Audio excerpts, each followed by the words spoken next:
Welcome back to the Platform Skate Podcast, episode, is this 18 now? Wow, 18. Yeah. Chase Blackbird with us, Hello, which I'm hello. excited about. Hello. Coming all the way from BC to be on the pod. That's that's very honoring. Thank you. I'm happy to be here. I've been listening to the pod since you guys got it out, and kind of catching up on some of the stories, getting back some memories from all the days back here. Right. Yeah. And you were part of a lot of those stories, so it's going to be fun today to kind of get your perspective on a lot of that. Totally. It's going to be awesome. We've got a lot of history. Yeah. And I was trying to think, when did you start skateboarding? When did you start? Well, I guess I should ask when you start skateboarding with us first. Do you remember? Kind of like I remember when I first moved to Portage from Brandon in 2003. Okay. And I remember hearing about the Campbell soup thing. So me and my cousin were in town. My mom worked in town. So we got dropped off at the gates. And then we just sat there for like an hour. And then all of a sudden some guy, I think it was actually Richard, Okay. pulled up in a car. And he's like, follow me. And we followed him all the way around the building. And then we got in there and we were just like ripping it up all day. It was so fun. It was actually nice and cool in there. Yeah. Yeah, exactly. And then I think that was I only had probably gone there twice before it. I think, just because of living out of town and stuff like that. And not really, that was pre-Facebook, social media days, right? You didn't really have access to that, what was going on. It's kind of just word of mouth. And I ended up going to Yellow Cool School, and Butler was there. Oh, okay. And he kind of said that, you can come these days. And I think I ended up dropping in on a skate night there. But I didn't really experience that place that much. But when I did, it was pretty fun. Yeah, that's too bad. But yeah, you're right. Back then it was a lot harder. It was, like you said, it was mainly word of mouth, and yeah, exactly. We didn't do a lot to advertise. We just expected that the skaters would know and they'd show up, which that happened a lot. Yeah, exactly. You just go rock up somewhere. I remember such a funny day. It was another day that summer. I was just skateboarding around town, and then I ran into him outside. Ran into Butler outside of 7-Eleven. Yeah. And then we just skated in front of Seb for half an hour. And then I think we went over to Fort Lorraine or something like that, or one of the schools over there. And then we had made plans to meet up the next day. I'm like, I'll come back to town with my mom. And then sure enough, we did. Yeah. And then just skated a little bit. And then I kind of never seen him again until school. Right. But it was just kind of neat how back in the day, it was just so organic. And, you kind of just met up with skaters, right? Right. And you could just go hang out with them all day. You don't even really know who they are. Yeah, that idea that just because you're carrying a board, they're carrying a board. You're bros. Yeah, it was right. It was just some common ground, and I mean, especially in a small town, to see a skater, you were like, okay, this is sick. Yeah, a friend for sure.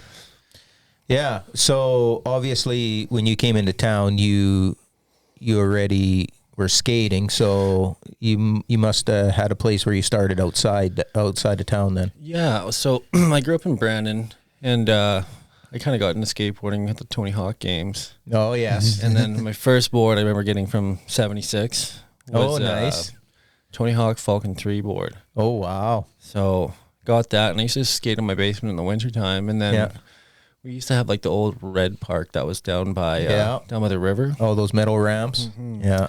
So skating that, and then basically I had a friend there who lived on my street, and his grandpa would just build us all these little stuff. It was literally, we would get a fence post nailed on 2 2x4s, and then it would be wrapped. It'd be wrapped in tin, and then just hammered down with nails. Oh my goodness! And we would just skate that all day. So ghetto. Skate that all day, and we just skated on the streets in Brandon. How old would you have been then? Probably 6 or 7. Oh wow! Oh, yeah, super young. Yeah, that's awesome. Yeah, so I've been skating I guess 20 years, but on and off. But it's interesting. 6 or 7 years old, and you're got a nice Tony Hawk board, and I know, not a Wally board. That's awesome. Well, there was I remember honestly taking in beer cans and going and getting getting a $20 Walmart board to start with, just to see if I was consistent with it, and I liked it enough. And sure enough, that Christmas, Mom got me a board, and I kind of just never turned back from it. Right. Yeah. Huge props to your mom for that. Yeah, she's been a big support in skate life. Yeah. Growing up, always making sure I was set up and sorted. That's awesome. Mm-hmm. But then I remember like going and getting my second board from West 49 in Winnipeg. Oh, okay. And I got a World Industries board, which the Mullet Boy. Oh, the Mullet Boy. Nice. Pretty epic board, but yeah, it was sweet. And then, but growing up in Brandon, I think there was like a period where the 76 closed down. Right. And then the scene, like I had an older family friend, uncle, who kind of worked there, and he was a little bit in the scene, so I'd skate with them and stuff outside of their house. And then Senate kind of came on the scene. Right. And you were able to get boards and stuff, and I'm trying to think back, like we didn't really have much in terms of, like we had the Red Park, and then that was it. And then there was one period where we had an indoor park. I don't know where it was. In Brandon? Yeah, it was like kind of the similar setup to here. It was on Princess or Rosser Avenue, and it was in like in like an imaging place or something. But interesting. they had a mini ramp and some boxes. And I remember like learning how to drop in there. I was probably like 7. Yeah. It was a pretty high ramp, like 5 feet. Oh, wow. But then we went there like once or twice, and then I think it was some insurance stuff. They kind of got shut down. Of course, yeah. Always is. I didn't know about that spot. I forget what it was called, to be honest. That's a long time ago. Yeah. Oh, yeah, obviously. Mm-hmm. Yeah. And so was there the outdoor that's there now, was that around at like all? The one that's downtown? Like the big, No, the big one, that got built in 2009 or 10. Oh, okay. Yeah, I don't know. I wouldn't know the exact year, but that was during the shop days, so it would be around that. Yeah, because we had done a couple of trips out there for skate night. Oh, yeah, okay. I remember us skating there when the fence was still up for construction. We'd drive out there and hop the fence to skate it. Oh, yeah. Because it wasn't done yet. Right. Yeah. Wow. Yeah, that's a pretty sweet park too. Yeah. That's the thing, like kind of growing up in that era when there wasn't a lot of stuff like that. Right. It's not like it is what it is, but I guess it was a lot more street skating growing up. Yeah, stuff like that. sure. But which is, I think too, kids are just insane on boards now these days, but they have all these sick parks to skate at. Like I was just kind of just creeping on Instagram there and seeing like Kieran Zimmerman from Winnipeg. Yeah. And I remember being like in high school in Winnipeg and driving him around to like parks. We were pretty good friends. Yeah. And then just seeing him now, he's like in van, but he was learning on all these good, nice new parks, new line parks and stuff like that. So kind of pretty different world to grow up in now. It is, yeah. You see some of these young kids and like that you see footage of on Instagram and stuff, and it's just insane. But then you think about it, and like our ceiling is kind of their floor, right? Yeah. Like they're starting where we're ending. No, exactly. And at that point too, like you've already developed, like, because I mean in skateboarding you do get like, if you're not super like high tier, you kind of get to that threshold, right, where you're not you get stuck in that mindset of like, oh, you're in your way. It's like, oh, I can't do a backside 50 or something like that. Right. Yeah. So you go to these parks and you kind of just flow through, like you might learn a couple new things versus these kids they have everything to learn on, and there's just like fresh slates, right? Yeah. Yeah. Because like, and I remember going to like the grand opening of the Forks. That was the first big park in Winnipeg. Yeah. It was insane. And then there was these kids that were just like chucking down like the big 3. Yeah. And just right along there with the pros. Mm-hmm. I'm like, who are these kids? Like they're the same age as me. Yeah. Or maybe a bit younger even. But yeah, I guess growing up in the city with the parks around, it makes a big difference. Big difference. Got some training grounds kind of thing. Exactly. Yeah. For sure. Mm-hmm. And so after Brandon, then what? Came to Portage. Mm-hmm. So 2003, came to Portage. There was a time I actually kind of stopped skating because I just had nowhere to skate and no one to skate with. I didn't really know. I mean, like I'd obviously kind of still skate. I'd skate in my basement a little bit, and then I had one cousin that I skated with. But we'd go do family trips down to Minneapolis and stuff, and I would just get out at every gas station and go pump around. Oh, it's asphalt. I'd go do that, or like I remember my mom would go to IKEA across from the Mall of America. Yeah. And I would just skate in the underground parking lot the whole time. And it'd be like 3 hours. Yeah. But like that's where I was skating. And then as I kind of got a little bit older coming into high school, I kind of started meeting skaters. Like I met Brackman and Dirtle, and I started skating with them, and then kind of got introduced to the shop. Yeah, I don't know. And then just kind of started coming to a few skate nights and stuff, skate church. And just kind of befriended Colin, and that was pretty much my skate partner for most of high school. Oh, cool. Yeah, because I lived out of town, right? So like I'd stay at his house on the weekends, and he ended up getting a mini pipe one time. Yeah. In his garage. Yeah. And he would skate the mini just like crazy. And I wasn't a big transition guy, so I'd just skate this little 3 foot wide flat ground spot beside the mini all winter. And no, him and I had a lot of good times ripping. But there were a lot of skate trips back into Winnipeg and stuff like that. Yeah. Once guys started getting their licenses and stuff. And yeah, for sure. But another one was I don't know who put it on, but it was like one of the churches. We did like the youth group nights on Fridays. Was that out at Newton? Newton, yeah. Yeah, in the gym? Yeah, we do like the gym nights, and then there would also be like trips to Winnipeg. You go to the Forks, and everyone would go walk around, and everyone would skate. Yeah. Some of those trips also included hitting some street in Winnipeg too, right? Yeah, totally. The Superstore manual pads. Oh yeah, yeah. I actually drove by. Would have been this morning, and looked, and it was like a gardening greenhouse they're setting up over. I'm like, and the manual pad is gone, and I'm just like, oh man. I'm happy I got some good clips on that spot when it was around, because it's pretty legendary. Yeah, we actually have a spot here now that's somewhat similar. It's behind Bill's Sticky Fingers. Like that downward manual pad? Yeah, so it's got a little bit of a bank to it. Yeah, that's been here for quite a while. Oh, okay. Really? Has it? If we're thinking of the same one. Probably. Because it goes right to the back lane? Yeah. Yeah. Oh, yeah. From the parking lot. Yeah, from the movie theater parking lot? Yeah, that spot's so fun. Yeah. I remember like one night skating until like 3 a.m.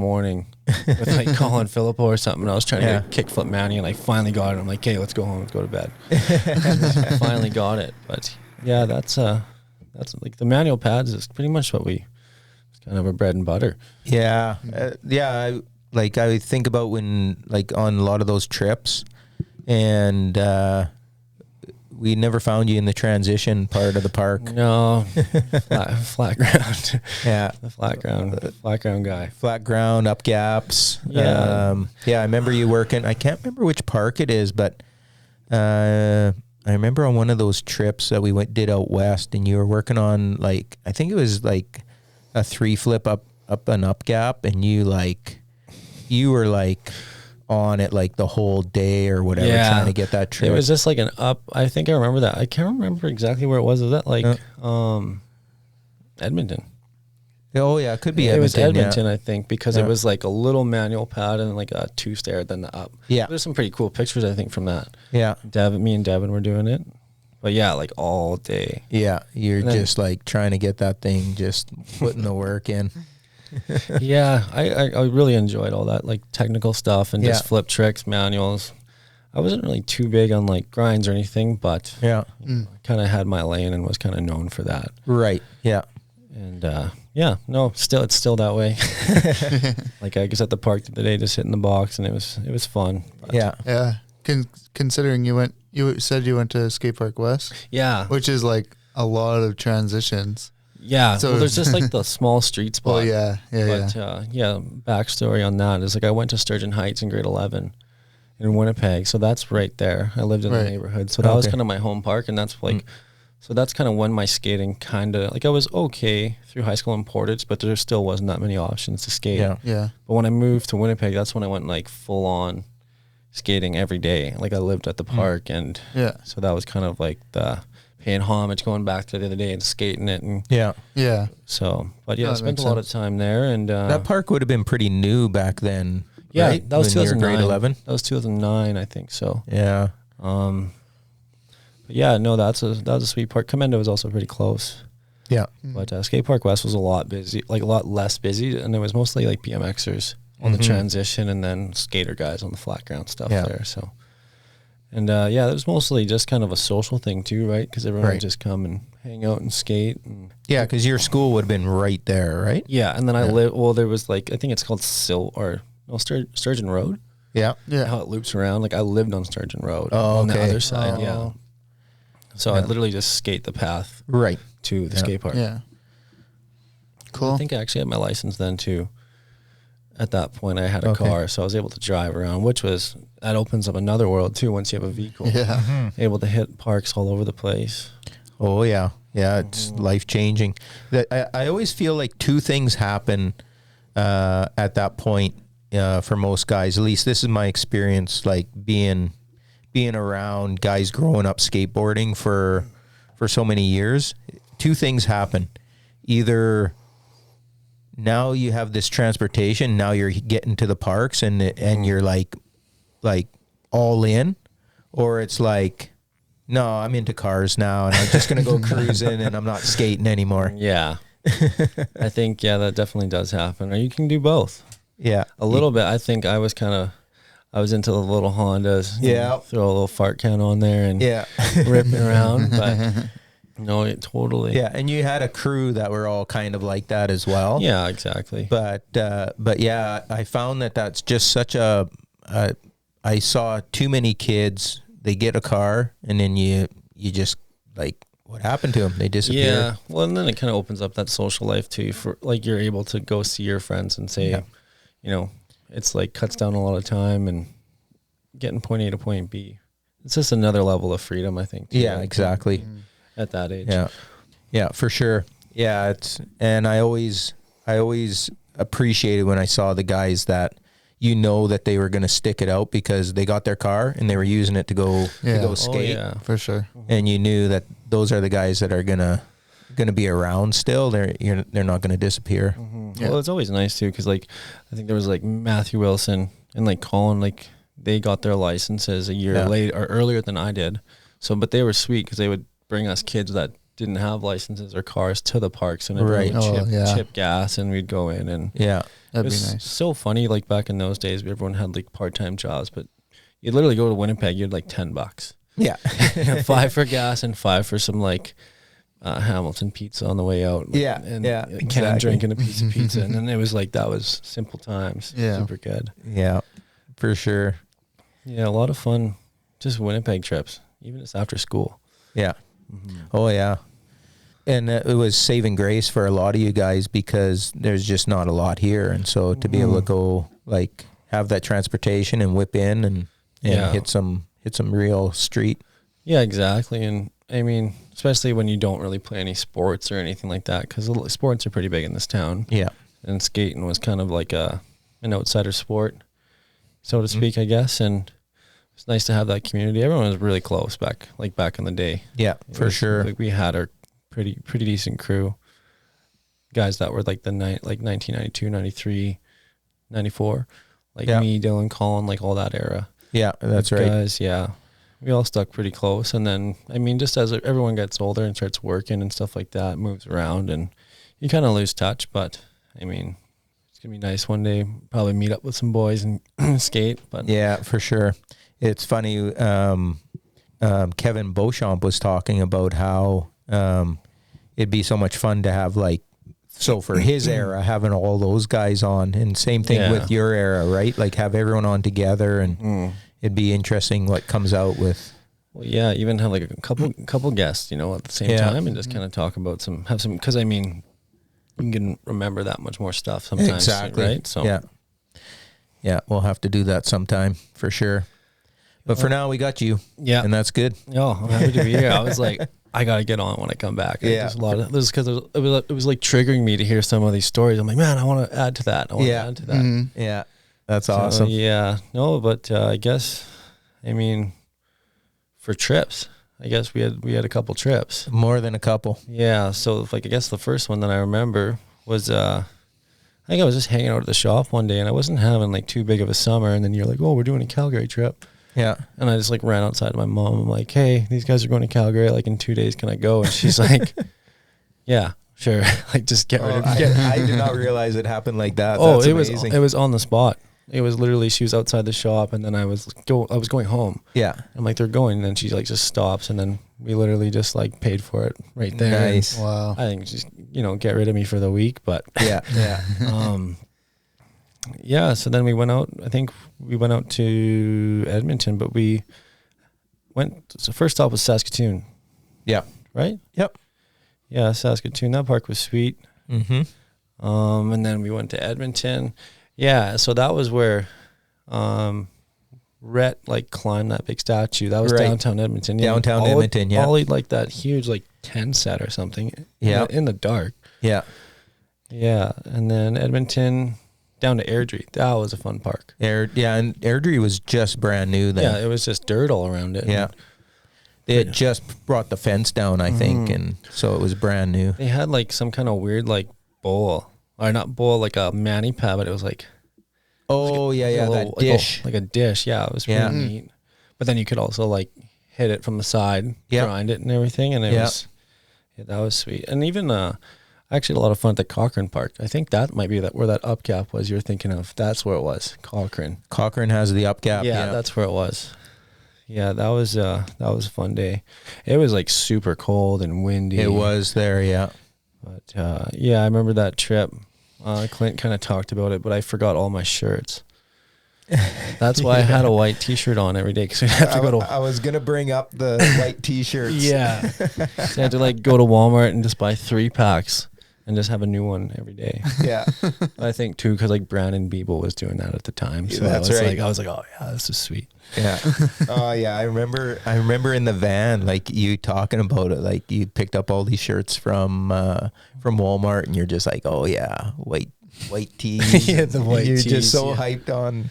Oh yeah, white tees. I think all I just week. Throw them out after I was done, pretty much, because they were just disgusting. The face, face smears on the sleeves. Yeah, no doubt. And then we went to. Yeah, that's one of the big things I remember for that trip too. Like.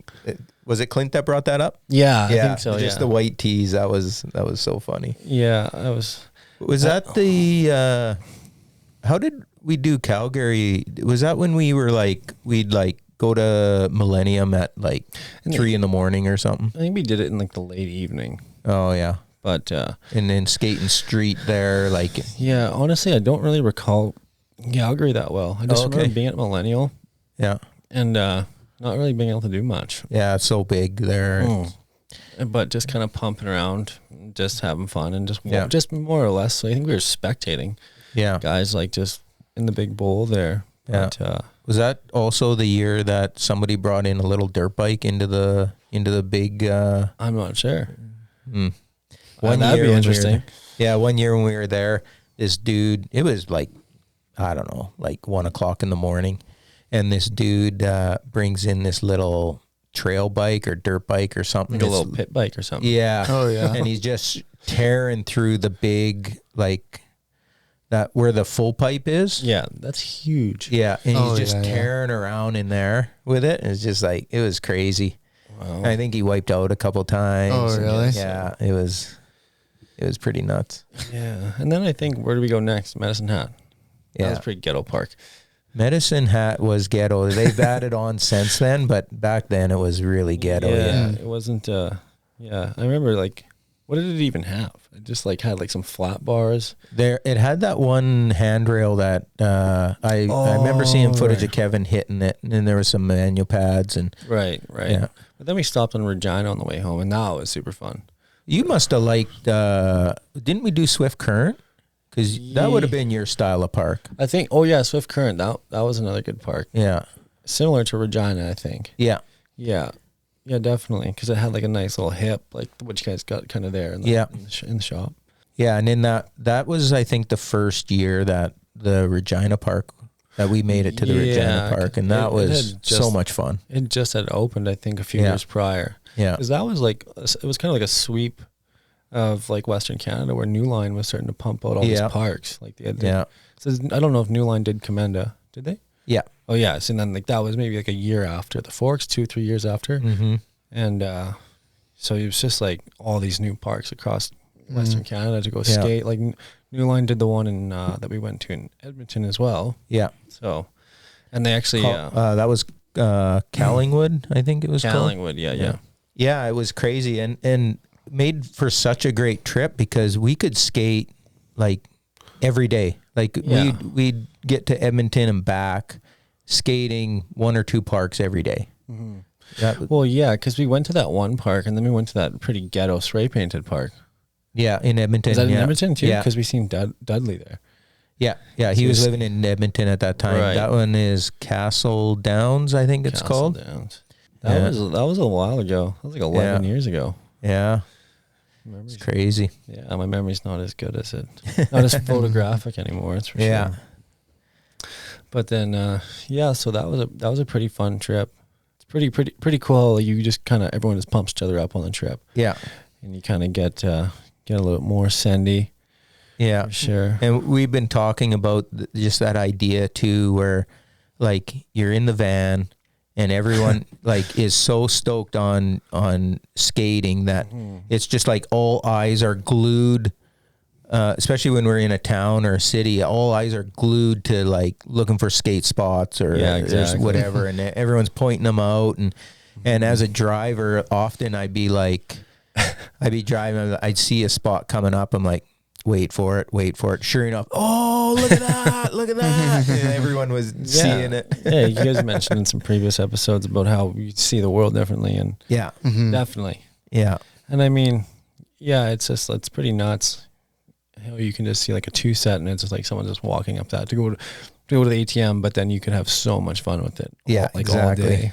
But that's it's funny you mention that, because there's a new development here in town where it's a 2-flat-2. Oh, and I know the guy that's the project manager there, and I was just like, oh yeah, like thanks for putting in that 2-flat-2 for us. And he was telling me, oh well, we did it that way so that we didn't need a rail for permitting or whatever. Right. And I'm like, well, if you wanted to put in a rail on that thing, we'd be okay with that too. Yeah. Just don't make it too high. Yeah. Yeah, exactly. And then I think like I guess the only like other big trip that was California Breakaway 2011. And that was unreal. Like that was so fun. And that's kind of when I was starting to go through like my board breaking phase, like you had mentioned. Yeah. I think I had broke like 3 boards, bought one at the swap meet the first day, broke it. But that was super cool because we were staying at that hotel in San Diego. Yeah. And just hopped the fence, and there was like those famous ledges were right there. And we went that school. Skated those all day. I got some pretty good. I have the one clip, 50-50 nollie big spin out on the one hubba there. I was looking through clips from that the other day, and there wasn't like the clips I have. There wasn't a lot that actually was landed. This is like I think this is an iPhone clip. Oh, okay. Or maybe no, I think it's Glarmy's. It was his Handycam. Oh, okay. But I have it. Sick. Yeah, so I could actually send it to you. Yeah, that'd be awesome. That'd be sweet. Yeah, because it's like Clint's in the background. I don't know if you want to say he ruined the clip, but he just screams, and I'm like, I like kind of like wish I could like mute that out of there. But, he's just so stoked. Yeah, but no, it was fun skating those, and then went to the Vulcan Park. That was sweet. Yeah, the Vulcan Park was a lot of fun. Yeah, but then we kind of found that little Easter egg. We went to Centennial. And I don't think you guys really ever hit that. Yeah, we had never been. I was going to say, was that the year we went to that park? Because all the other years, we hadn't hit that one. And I can't remember why we even went there, but it ended up being just a gem. And it was pretty close to the Vulcan Park. Like I remember just like this is still pretty early cell phone days. Yeah, exactly. I think I had a BlackBerry, like a BlackBerry Tour. Yeah. And I don't think you could really find very much on there, but somehow someone found it. But we ended up going there because who was driving? Kevin and you? Yeah. Yeah, that's right. And it was me, you, Kevin, Trevor, Clint, Matt Chabot. Right. Yeah. And that was it. Oh, that was it? For guys. Wilson wasn't there? Oh, Wilson was there, too. Yeah, Matthew. That was so fun. Yeah. That was such a good day. So we did that park, and then it was just like skating in the parking lot a lot of the time. Mm-hmm. Yeah, even on the way down, like, who was it? Adam that talked about it on his episode about just that idea. Like every time the bus stopped for food or whatever, guys were getting out and skating. Yeah, and end up, you'd have a crowd of these other kids watching, and because I remember doing that in like Idaho Falls. Yeah, like right in the mall parking lot. Yeah. Like going in and getting your shopping done like really quick so you can go outside and skate. Yeah. So yeah, it was pretty. I mean, I wish I had that drive still. I'd just get out of the car for a quick minute and get her done. But yeah, exactly. And then another big days was San Francisco. Yes. That was always so good. Crazy. It was so hot. And I remember like I was supposed to go to Alcatraz. Yeah. With like Bailey and Tawny and all them. And yeah. I just ditched out last second. I'm like, I'm going skating. I'm sorry. Yeah, dude, when you made that decision, we were so stoked that you chose to come skating instead of Alcatraz. Because I was like, I didn't want to go there. Like I read about it when I was a kid, and then I was like, nope, I'm going skating. And then, because I found out where we were going. We're going to like that big ledge spot, 3rd and Army. Yeah. Or 2nd and Navy, they call it on EA Skate. Yeah. 3rd and Army, yeah. I got some good tricks there too. I got like that 50-50 nollie 3 shove out on the hubba. I have that clip as well. Nice. But that's just filmed on a potato. Like it's bad quality. But that was really fun. It's just so crazy. Like you go to these spots and then you see some of the tricks in these videos that these guys are doing. Like this stuff is big. It's big and gnarly. And it's like, rugged. Like those ledges are rough. It's not like your marble ledge you have at a park. It's there's chunks taken out of it. You got to hit it fast, and it's that's one of the things that I always appreciate when we go there is when you see what they're actually skating there. It's like this stuff is it really crazy. Puts it into perspective for you. And gives you a new appreciation, I guess, for what you're watching. Yeah, exactly. We were talking about that with Kevin about, did we do Hollywood High when you... No, we didn't. We didn't end up going by there. Yeah, because... Maybe we did, because is it like by Rodeo Drive? Because I remember walking down there and someone like pointing it out, I think. Yeah, I'm not too sure. Then we must have, because I think that's the only place where we walked around. It just looks different because I was looking at it from the outside. Oh, okay. Was it closed then, or why didn't we go up there? Because I don't know. Other years, I'd take the guys up so that they could look down, see how crazy it actually is to be on the top of that thing. Yeah, because that's like the double-sided 16 stair. 16 and 12. And 12. Okay, yeah. And we were just talking with Kevin about like how guys would like roll up to it. Like they're like, oh yeah, we're gonna hit the 12, and they like Shaq and. Who was the other? I think maybe Bocce. They were like, they'd like roll up to it and then stop right at the top stair. And I'd just be cringing because I'm like, oh my goodness, these guys are going to destroy themselves here. Hospital visit here on the trip. We're going to send a kid home on an airplane or something. Yeah. I forgot. Bocce and those guys went on the trip a couple years before us. Right. Yeah. Yeah, he was crazy too. Yeah. He would go pretty big. Fast, big, like skate hard and fast. He skated hard and fast. Yeah, he was gnarly. Because I used to I went to the platform a little bit in the summertime. Yeah, like the old one. Yeah, and he would be there all the time. Yeah, because I remember he had like some old kind of black Civic or something, or I don't even know what did he used to drive. I don't remember actually. But it was just some car. I remember him like didn't even know who I was, but he like took me to Sev with him and got me a Slurpee because I just got dropped off there for the day. Yeah. And to skate, and it's kind of a gamble when you do that when you're a kid because it was a pretty rough area back in the day, right? And but it is cool, like to think about it, like even with like meeting up with Butler and in that situation, like just that idea of like it's cool because we're both skaters and we got each other's back, and totally. So now we can just go hang out. Yeah, exactly. It was just funny how like you just go there and you just meet up with people and end up having some of the best days.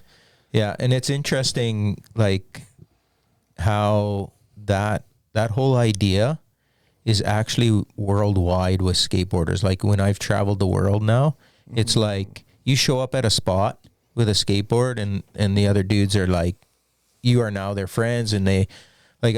I remember when I was in Honduras, I went to this, somebody told me, oh yeah, there's kids that skate in front of this church right in downtown. Yeah. And so I went there with my board, and all of a sudden it's like, I had 3 or 4 dudes and they're like, oh yeah, like, let's go to this spot. And so then like we go to another spot, and then they're like, oh yeah, on Sunday we're doing this competition thing at this place. Like you should come. And it's all of a sudden now like, you're just like invited completely into the scene. Yeah, well, I know. It's just like the skaters just have like the best camaraderie, and it's just such a good sense of community, which I was super happy to grow up and be a part of. Yeah, exactly. Because I mean, I bet you like, because everyone was so different in the skate scene personally. Right. Like just on like personality basis, but like we were all brought together by skateboarding. I don't think if we didn't have skateboarding, we probably all wouldn't have been friends. Right. You know? Yeah. But even just for example, like I was telling you guys before, like I just started skating again after about 7-8 years, 10 years off the board. Mm-hmm. And I go to the skate park in Revelstoke there a couple weeks ago, and there's a guy there, and he's just like, "Hey, what's up, man?" And introduced himself, and he was kind of like pushing me to get on the board. Like I could barely stand. I was like a deer on ice, like on the skateboard. But then I started pumping around, and I was getting tricks, and like he was pumping me up the whole time. Yeah. And it was like, this is sick. This is what I miss. Like, yeah, you know, for sure. And just, I mean, going through your 20s, right? You go through a lot of different phases and trying new things, and you take a step away. But it definitely, it feels good to get back to the roots. And yeah, and I love hearing when guys like come back to it, like because it does happen, right? But it's fun to have guys come back, because you know I sometimes have guys that are like, "Yeah, I'm too old now." It's like, excuse me, look who you're talking to. I know that my big excuse was, "Oh, I'm too heavy" or something. And right. It's like, and I see some big guys skate, and I'm just like, no, that's just an excuse. Yeah. Yeah. So, you know, like I was just saying, I got the new, I guess, technology in the shoes now. So yeah, I got that support I need, and my feet aren't hurting as bad anymore. Yeah, so it's, exactly. But yeah, I mean, no, it's super good to be back on. I just forgot how fun it was. Like, yeah. So it's kind of, it's nice to have a summer sport now. And yeah. So a question in regards to that, like coming back to it after a while, one of the things that I've seen over the years is guys that like kind of step away for a while, they come back, and like you say, you're kind of, you know, you go to the park and you're feeling a little bit awkward because you're not as comfortable on your board as what you remember it being. yeah. And I've seen guys like that'll do that, and they'll come back, and then they'll be like trying the tricks that, you know, at their prime they were doing, Right. and they can't do them, and then they just like, forget it, I'm like, I can't skate anymore, and they just give up. And so how did, like, for you, how did that feel to come back and maybe have that expectation, or was it not there? I don't know. I just kind of like, I like the saying low and slow. Yeah. And I came back, like just coming back with like a humble attitude and realizing, you know, like it's going to take me a minute. And like, and I guess I did have this guy like kind of coaching me while I was there. He's like, you know, you'll get it back. You'll get it back. Like, give yourself a month. And I just started pumping around, and like, yeah, you definitely, because there's that little bit of an ego. Yeah. Like, I used to be able to do this and that and this. And it's like, you're trying. And being an older guy at the park too, you're like, oh, you don't want these young kids looking at, that old guy can't skate. I definitely had some anxiety rolling up there. When I think I went back to my vehicle 3 times to like tighten up my trucks because they were so loose because it was brand new. And I'm like, oh man, do I just leave? Like, but no, I went back, and you just kind of gotta just be patient with it. And, and I mean, I've only had 2 like sessions, and I'm already getting back a lot of my tricks. It's just kind of good, more or less making them look pretty over the time. That's kind of what it's struggling. A lot of tic-tac and action going on, but and also just kind of trying to start to skate again without those mental blocks that I used to have, of like in terms of like, I'm not capable of the trick, like the backside 50s. Never been able to do them, but like something I'm gonna like aim for to do now, and like approach it differently than I used to. Nice. So, I mean, just trying to get back into it without some of the bad habits, I guess, that I used to have. Right. Because, like, I mean...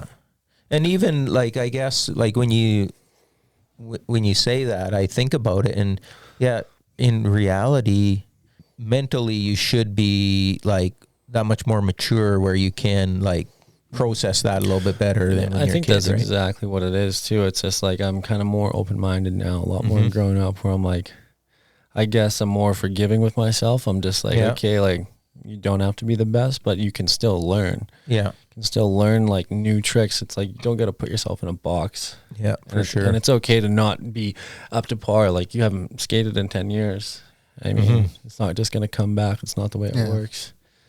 But no, it's interesting, and I got like a really like my best childhood friend there, like Chris Hamilton's his name, that I grew up skating with in Brandon.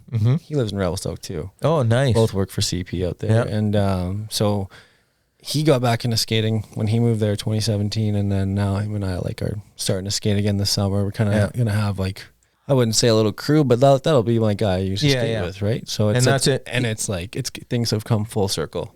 Yeah, in terms of like that's sweet. 20 years later. Yeah, that's awesome. From and skating on the street to skating out there together. Yeah, that's crazy. And it's like nothing is going to be more motivating than to have your crew or have your person, right? Yeah, it's just it's pretty cool because him and I were big CKY Jackass fans growing up, and that's where we got a lot of motivation from our skating. Oh yeah, in that day, like those days, that was it, right? Like that was had such an impact on the skate culture in that day. No, absolutely, because they would have like their stunts, but then they would have cuts to skate clips, and then like everyone skated that in their crew, and they're actually pretty good. Oh yeah, like even like that guy like Dave England. Yeah, like he's like almost pro. Yeah, like he's so good. But that's where like a lot of influence I think came from growing up with skating. There's like a lot of those guys in terms of just getting out there and having fun. Yeah, exactly. You know? Yeah. But like you guys were mentioning in one of the previous episodes, I think it was with Shaq, the skate videos. Yep. And everyone having their favorite skate videos, and like you had such a good tickle trunk here at the shop of just so many, and there was a VHS or DVD, and I remember like when Fully Flared came out. Oh yeah. Well, like that was probably, I don't even know what year that was, 2006, 2005. I think it would be maybe a little later than that. 2007. Yeah. I think I was just going into high school. So okay. Yeah, both then. Because Baker 3 was 2005. So, but those two movies were like my favorite movies of all time. And I think like a lot of people liked Yeah Right was a good one. Another one, Bag of Suck. Oh yeah, that's a good movie. And what's the almost one? Round 3. Almost Round 3. Yeah. Yeah, that was a classic. Oh yeah, I used to have it on my iPod video, and like watching those skate movies and before bed and stuff like that. Yeah, it's pretty neat. There's some good videos, but like now everything is on, like you were saying, everything is so readily available on the internet. Yeah. It's just like hard to keep up with. Exactly. And it's like, I guess in the world we live in now, it's super simple. Like you get the reels and stuff like that. Yeah. Like, I don't even know. Like, are people still putting out full parts? Like, what's it like these days? Like full videos is not a lot. Guys are putting out full parts, but it will be like a single part. Then it won't, or 2 parts together or something. But sometimes they'll put out people's parts before they put out the full. Right. Yeah. But are they doing it collectively as a company, or is it like a lot of it's independent? I think a lot of it's independent these days. Right. There are a few bigger videos that come out, but they're all free to get. They're just all on YouTube. Yeah, I watched Baker 4 the other day, actually. Yeah. That was pretty cool. Mm-hmm. Yeah. But like, to think about it, that's like 16 years since Baker 3. Yeah, exactly. Yeah. And it's a lot of the same guys. Yeah. Which is pretty sick. Because I remember being in Vegas one time on a trip with my parents, and I just took the rental car. I think I was like 16 or 17. I went to, what's it called? Desert Breeze Park. Okay. And Sammy Baca and Braden Safransky were skating there because they're from Vegas. Yeah. So I thought that was pretty cool. Yeah, that's guys. awesome. And they're still skating I know like Sammy Baca is still skating in Baker 4. Yeah, that's cool. You were saying earlier too about being sober now. Does that change things for you, or? Yeah, like I definitely, like my 20s too. Like, you do some experimenting. You get just different avenues, right? It becomes a big social aspect, like drinking and going out for drinks and stuff like that. And it's definitely easy to get steered down that road and lose focus of passions, I guess you could say. And so definitely taking a step back from that whole lifestyle and really focused, I guess, as I was telling you, like on snowboarding, because I live in Revelstoke now. So this year was, it was just pretty much straight riding and working, and definitely, it's definitely got me back to the mentality where I can kind of getting back to my roots more or less, right? Okay. Yeah. In terms of like having that mental clarity of what I really do want in life. And, you know, it's not this superficial partying lifestyle or anything like that. Like, right. You know, everything associated with that. But yeah, so basically just, the mental clarity going along with it. And it's like, I don't identify as like I'm sober forever or anything like that or anything, but it's definitely a step that I took to get me where I needed to go. Yeah. In terms of, that can be a challenge, like, especially like, I have no idea, but I assume that Revelstoke, like during the peak season there, there's lots of partying going on. Oh, 100%. Like that was like what my season was last year was I didn't get nearly as much riding because that's what we were doing. Yeah. Like you go and you have your après drinks and stuff like that. And that's a big part of the lifestyle there. And, it's fun and everything, but like you miss out on a lot. And then I only had like 27 days on my season last year. Yeah. And this year I had, I think I finished up 57. Wow. Plus another 10 at other mountains. Yeah. So like I got pretty good, close to like 70 days this year. But yeah, because I'm getting up and fresh every morning, get to have that clear state of mind. Yeah, and, good for you. For sure. It's, but like, you know, and it's just like, just kind of knowing what you want to, like, you know, go home after the hill. Like, kind of knowing to shut her down. Just go home and, it just becomes like easier as you go because you wake up not feeling sick. Right. Or hungover, and it's like that becomes a reward and that replaces that feeling of going out and partying and stuff like that. And it's not to say that that's not fun. Like I still go out.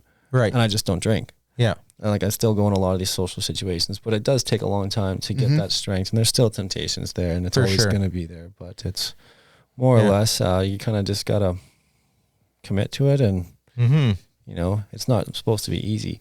No, it's not. If it was easy, everyone would do it. Exactly. And so no, it's good. It's good, and I see a lot of guys getting sober. Like one of my biggest idols is Neen Williams. Yeah. And he's been sober like 6-7 years. Yeah, I was like actually a health nut now too, eh? Yeah. Totally. Yeah. And that's what I was gonna mention, like a lot of the guys that like when they first became pro, they partied hard or whatever, and now they're sobering up and like you look at Brandon Turner, for example. Right. You know, doing that switch hard flip at Wallenberg. You know, he sobered up after coming out of jail and stuff. And like, what is he, like 39 years old or something when he did that switch hard flip? Yeah. Like, it's insane. But like, yeah, there's so many guys that are going down that road now. Like, we're going to focus. I think too, there's a lot more resources these days too, right? These guys have a lot of access to nutrition and and there's a lot better support systems. Like a lot of like even Andrew Reynolds, I watched some of those epically latereds and stuff like that. All these guys are sober now. Yeah, exactly. And you kind of hear some of the war stories about when they were partying, like they had the Baker Boys house and like some of the nut. He's like, I would just get drunk and focus. It's like 50 boards. Yeah, just recklessness. Yeah, but no, like there's a lot of guys are sort of David Loy, sober now too. Yeah. He was a big inspiration too for that, and also just someone I watched growing up. Because remember when Tony Hawk came to Winnipeg? Yeah. I got like the DVD Secret Skateboard Tour, and he was one of the little Groms on there. Oh, okay. So I was just like fanboy of him since he was this little ripper there, and then I kind of watched him grow up. And then once Instagram came out, I was able to follow him and kind of see his journey, and it's pretty inspiring. Yeah, for sure. As is yours. Like I just appreciate the journey that you've been on. It's awesome. Yeah, it's been one for sure. Definitely. It's like it can be lonely at times for sure. Right. Yeah. It's that's probably the biggest fear for a lot of guys to go that route, right? Yeah. Yeah. I was having a good conversation with one of my friends the other day, and I was just like, I just didn't really know. Or like it becomes part of your identity, right? Like, yeah, for sure. And you don't know who you are, and you got to take a step back. And that point when you're like, who am I without this? Right. You know, and it's like you kind of like it takes some time. Like it takes time to realize, like, you know, who you really are, what you really want, what matters, and like you also like you lose a lot of those friends that you were with.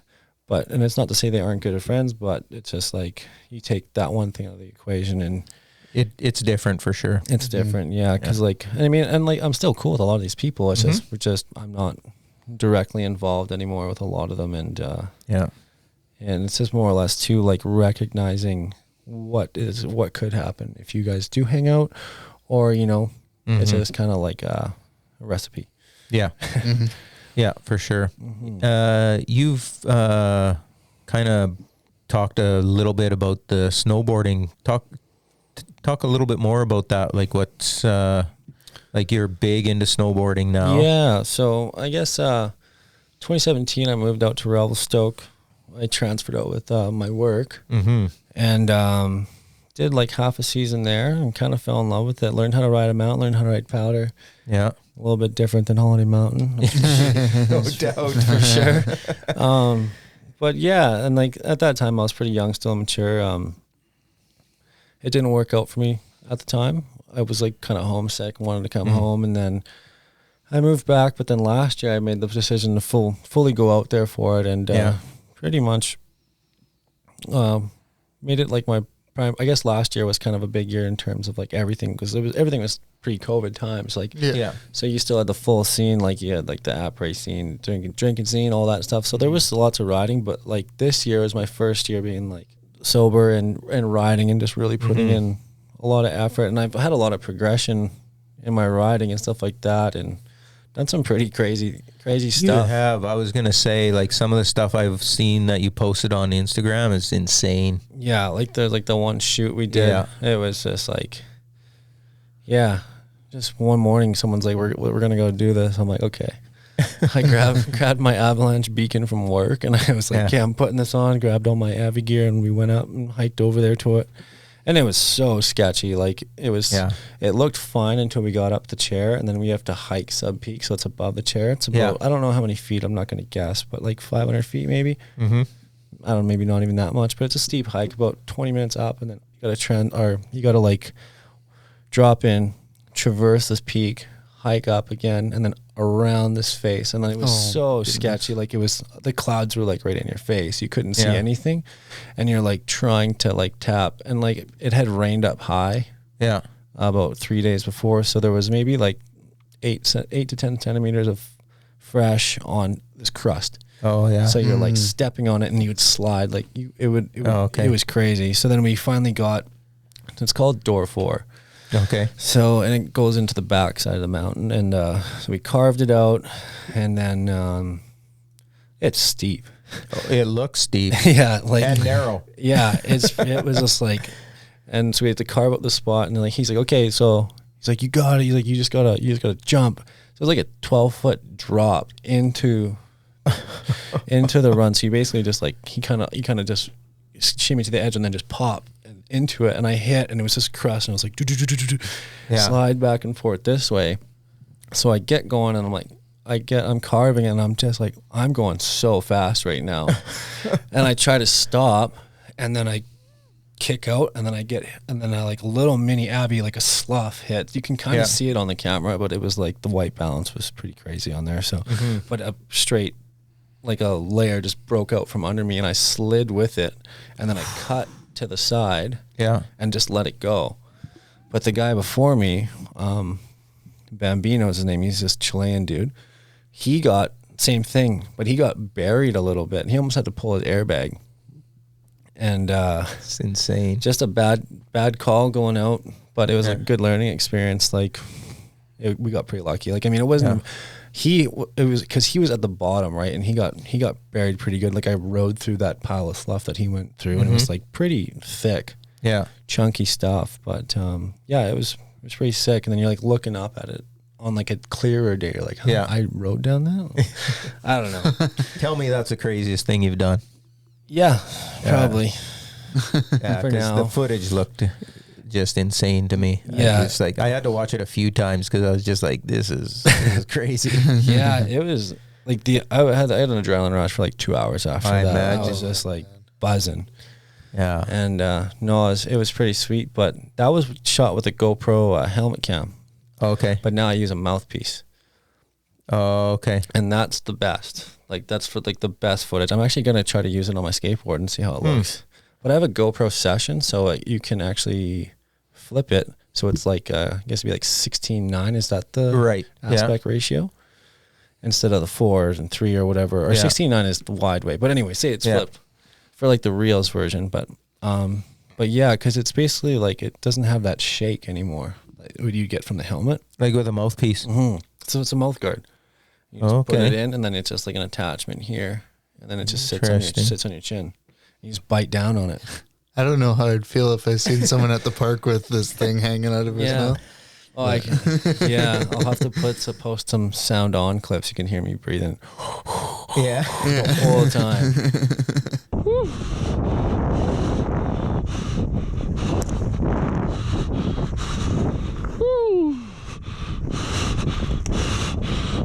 That's why I kind of. Is that a pretty normal thing to do for snowboard footage now? A lot of guys use GoPros and they'll use those Insta 360s. Yeah.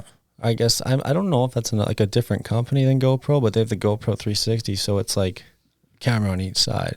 The ones where you don't see the handle like this. Yeah. Oh yeah. So a lot of guys use those, but a lot of guys just use head straps GoPro. But I got like some of my buddies out there that film every year, like film parts and stuff. They have like their really good setups and stuff like that. Yeah. But I wouldn't go near any of that. Like I don't really play with that. Just the GoPro stuff. Super easy. Yeah. GoPro app is pretty user friendly. So cool. Yeah. It's not like back in the day, like when we used to film skating. Like I worked this summer student job. Sorry, but this is speaking of filming, worked this summer student job. I think I was like 13. Saved up all my money, went to Future Shop in Winnipeg. Yeah. And bought like a handy cam. Yeah. And what was it? DVR tapes? Mini DV. Mini DV, yeah. So I bought one of those, and then I bought a Firewire, which was hard to find. And then I remember torrenting like Sony Vegas or something. One of like the best company or best editing things. And then finding a fisheye lens on eBay. Yeah. And then I remember like reading on some sort of like skate site, like I found a wide angle lens, but they're like, okay, so you can unscrew the front of the wide angle lens and then you can flip the lens around inside and it creates a fisheye look. Really? Yeah. But it's inverted instead of the other way. And so I was so stoked when you had like that 4.3. Yeah. And then you had like the Vig net or whatever. Yeah. And so that was kind of like when we first started getting into filming, and then I ended up getting this other lens, and because like it had such small threads, right? Right. And it was like a big, so like the adapter was like probably like the lens was that, and the adapter was like literally 1/3 of the size. Yeah. And we actually made like quite a bit of skate videos with that growing up. Like that's cool. Me and Colin and Colin Philippou as well. Mm-hmm. Yeah, actually, I wish I could have found it, but I think it was on one of my old Facebooks. But it had this really good edit of Colin Philippou at Kenora Park. Oh yeah, and it was like he was just throwing down. He's so good. Yeah, he's like one of the best. And like he would go big, like he would do like these step up gaps and everything. Yeah, that Kenora Park's pretty fun. It is. Yeah, it is fun. Mm-hmm. Yeah, it'd be fun to see the footage from that. Yeah, sorry to get off topic there, but no, that's not at all. It's all good. No, yeah, but yeah, the snowboarding out there, it's huge, and it's pretty interesting to see, like, because there's people that tour. Right. Ski touring is huge. I've never done it, but I have a lot of friends that do it. Then there's the sledding aspect, and then there's resort riding, and there's slack country, they call it. Oh. So you bring your touring gear to the resort, because like the resort's huge. Right. But you can just there's skin tracks everywhere. You can go to different peaks and stuff like that and stuff. But yeah, it's pretty cool, and it's got a similar community to skateboarding, but it's a lot more cliquey at times. Like there's a lot of like crews that all ride together. But yeah, no, it's fun. It's fun. Yeah. Sounds like it. Yeah, it's I love seeing the footage that you throw up there on it for sure.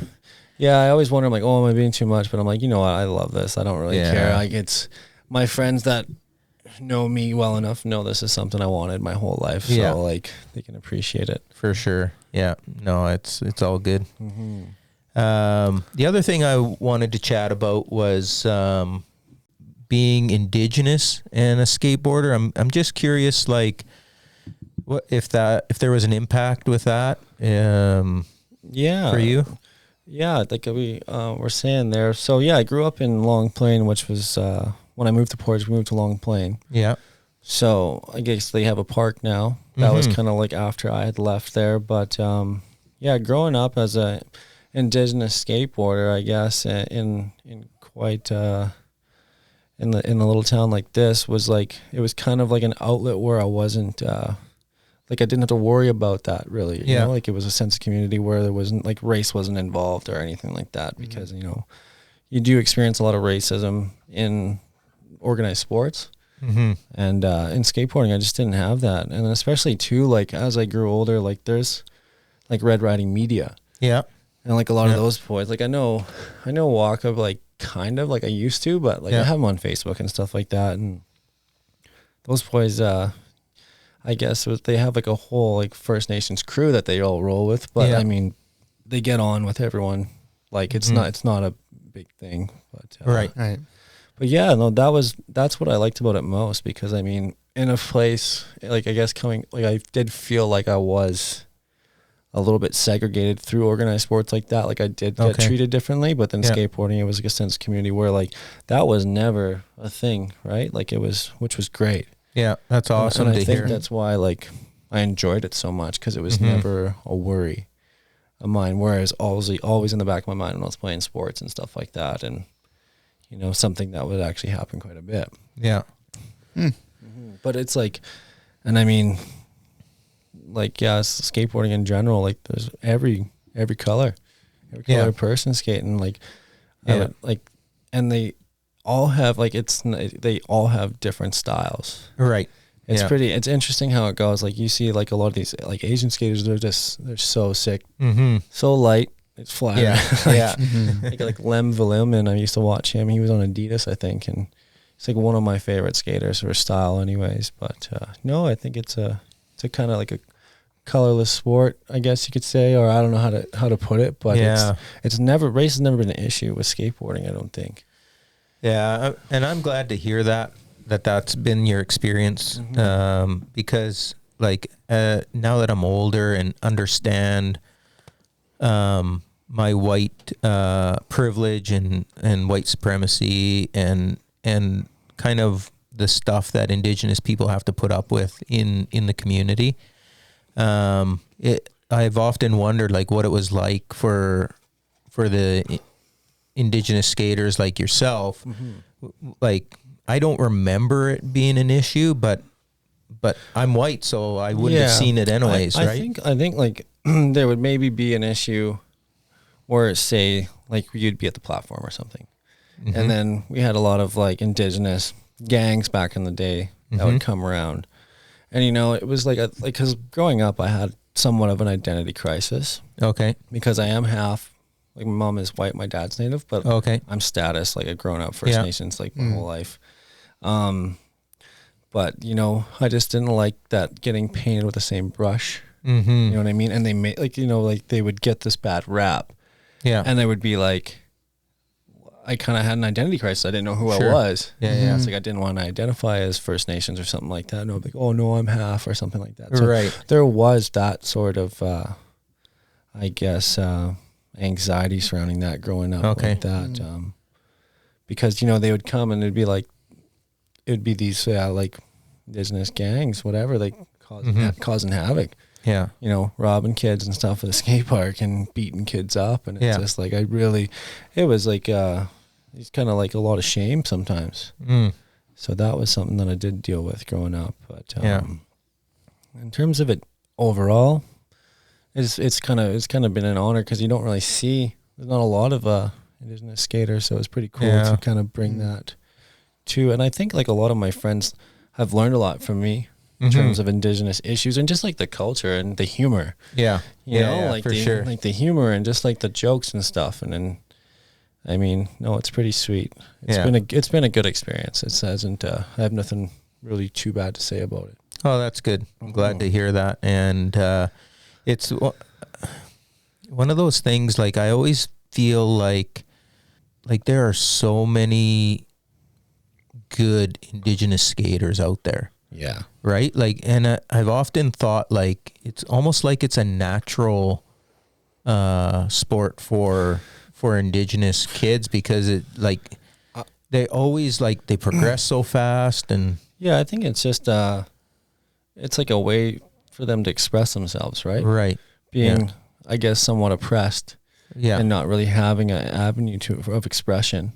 Mm-hmm. They can definitely put their passion to it, because like a lot of like the Aboriginal skaters, they're like the most passionate about it. Like exactly. Like Brendan Sanderson. Yeah.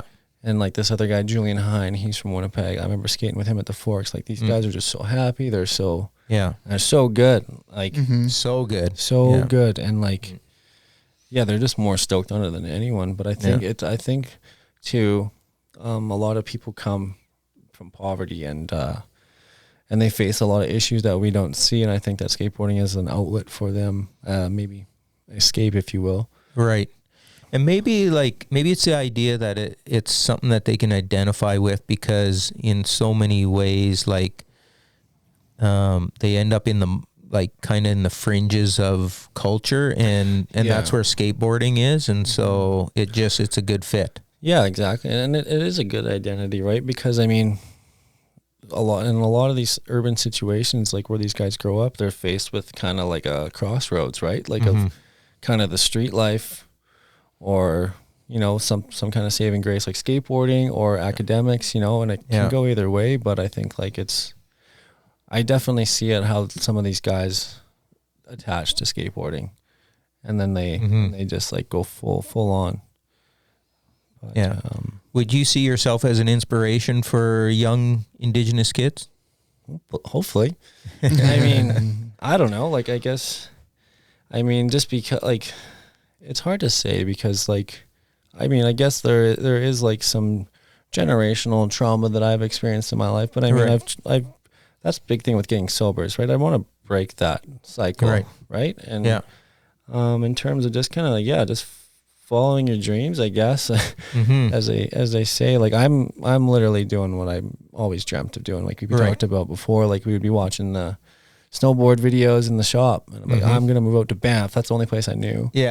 And no, I'm in Revelstoke now, like the mecca of snowboarding, pretty much, and doing like that. So, it's sky's the limit, pretty much. But I mean, just a simple avenue like skateboarding it's just such a good place, and you can meet so many people, make so many connections with it, and the networking is endless with it. And I don't really know anything else really like it. No, I would agree. Yeah, like sports wise, you can't really. Yeah, but skateboarding is just such a huge network.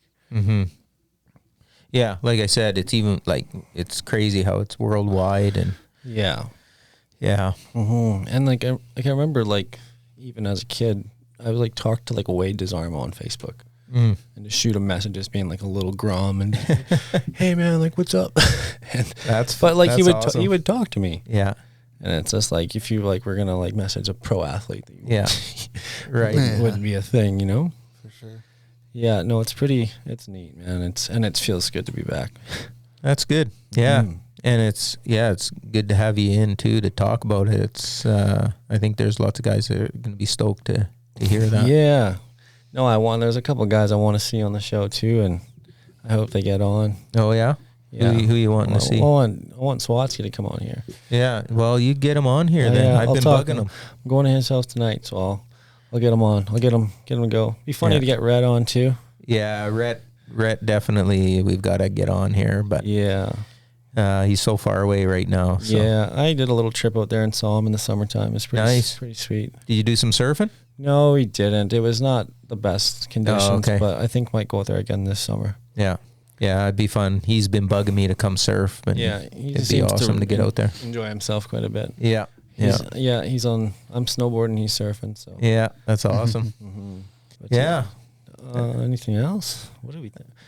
I'm not sure. I think we probably covered a lot of it. Yeah, definitely. Trying to think of anything. I'm sure I'll remember 5 minutes after. Exactly. That's always the way it goes. But. Yeah. Well, who's to say not the last interview? Exactly. Or episode. Like you said, maybe we'll have you on with another dude or something at the same time and see what happens. What kind of shenanigans will happen then? Yeah. Maybe I'll have to bring Dylan and I'll come in with him or something. Yeah. Exactly. Yeah, no, I think everyone's got a story to tell and has a different experience, but it's all relative to the skate scene here in Portage. And thanks to you, like you were a big part of it, right? And I think it wouldn't have been the same without you having you here in the shop and kind of giving us a place to go. And, you know, because like we would just come hang out. It was basically you had a skateboard daycare. Like everybody would come till their parents come pick them up and. Yeah. No, it was great. It was such a pleasure growing up here and having the shop. It was such a shame when those days were over, but definitely loved every minute that they were here. Oh, I'm glad. Yeah. Appreciate hearing that. Yeah. It was good times. Yeah. Awesome. Well, thanks again for coming out. Yeah. No problem. People can check you out on Instagram, I guess. Yeah. Instagram, just at Chase Blackbird. I think I'm public, but yeah, just go there. Got lots of real snowboard stuff, funny stuff. Yeah, cool. Definitely, and definitely lots to check out on there. You post some good stuff. So yeah, just try to keep it to what I'm doing with the sports and skateboarding and Will be more skate clips now that it's summer, so which is going to be cool. Nice. I'm looking forward to seeing some of that. Watch some of the progression come back, and nice. a lot of my friends out there too. So yeah, awesome. Perfect. Yeah, awesome. Well, thanks for being here. Thank you. Thanks for having me.